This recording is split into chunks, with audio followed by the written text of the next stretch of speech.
Hello guys, good morning, જય Shri Krishna. I hope તમારો દિવસ બહુ જ સારો હશે. મારો દિવસ તો આજે બહુ જ મસ્ત જવાનો છે, કેમ કે અત્યારે અમે પહોંચી ગયા છે સીધા ગલતેશ્વર. અમે અત્યારે ગલતેશ્વર આવ્યા છે અને આ છોકરો સાવ થાકી ગયો છે, જે સૂઈ ગયો છે. જોવો, તમે જોઈ શકો છો. પાણી છાંટીને મારા ભાઈ ઉઠાડ્યો જો છે.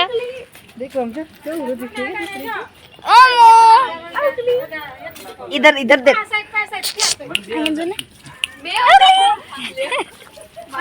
જો છે કે આ શું કરે છે.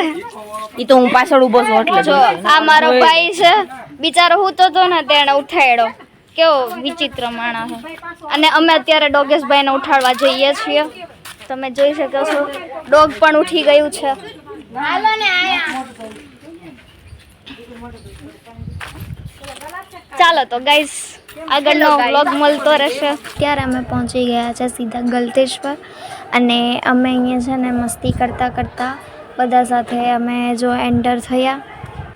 એન્ટ્રીની સાથે જ સીધું છે ને અમને જમવાનું, એટલે ભૂખ જ લાગી ગઈ કે હજી પહેલાં છે ને નાસ્તો બાસ્તો કરી જમી બમીને પછી અમે મસ્ત પેલા જે કુંડ છે તેમાં નાહવા જઈશું. એમ તો અમારી ઇંગ્લિશ ભાષામાં કહેવાય કે સ્વિમિંગ પુલ છે, બટ આ એક કુંડ છે જે એમાંય ટેબલ અમે ચેન્જ કરીને પછી છે ને ત્યાંથી નીચે ઉતરતા હતા.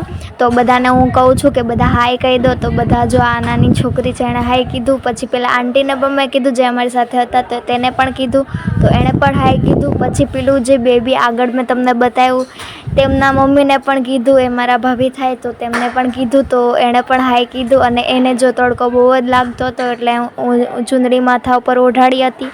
અને અમે મસ્ત જો નીચેની સાઈડ જઈએ છીએ ત્યાં અમે નાહવાના છીએ. જો આવી રીતે અમે એકદમ એન્જોય કરી છે, બહુ જ મજા આવી હતી અને બહુ જ એન્જોય કર્યું છે અમે બધાએ. એમાંય તે એક નાની છોકરી હતી ને તે તો કેટલી વાર પડી ને કેટલી વાર હસીને રહીમાં બધું બહુ કર્યું.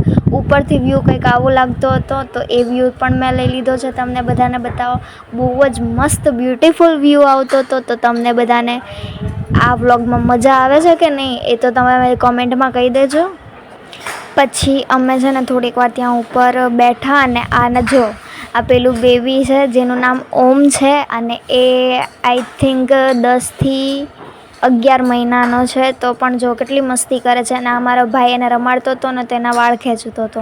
તો મેં એને કીધું કે મને બતાવો, એટલે એ જો આવી રીતે રહીમાં કરતો હતો. ને પેલી છોકરી જે છે ને તે મારા જેવી જ છે. બોલ કે હું તમને બતાવું. આ છે ને બહુ જ ચાપલી છોકરી છે અને આ છે ને છોકરો. એ ફેરાય ને આ બાજુ, ફેરાય ને, ફેરવી નાખું બોલ ઓલી બાજુ.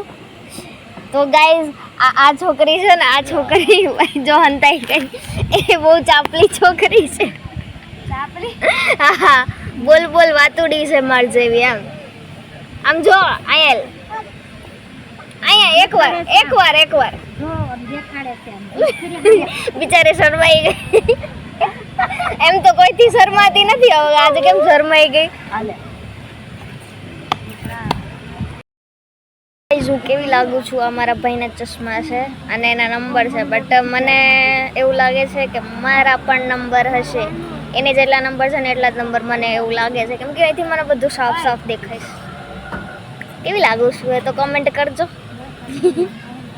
દાદી અમ્મા જેવી લાગુ છું. છોડો, નથી પહેરવા. આલેજી ના પહેર્યા હતા.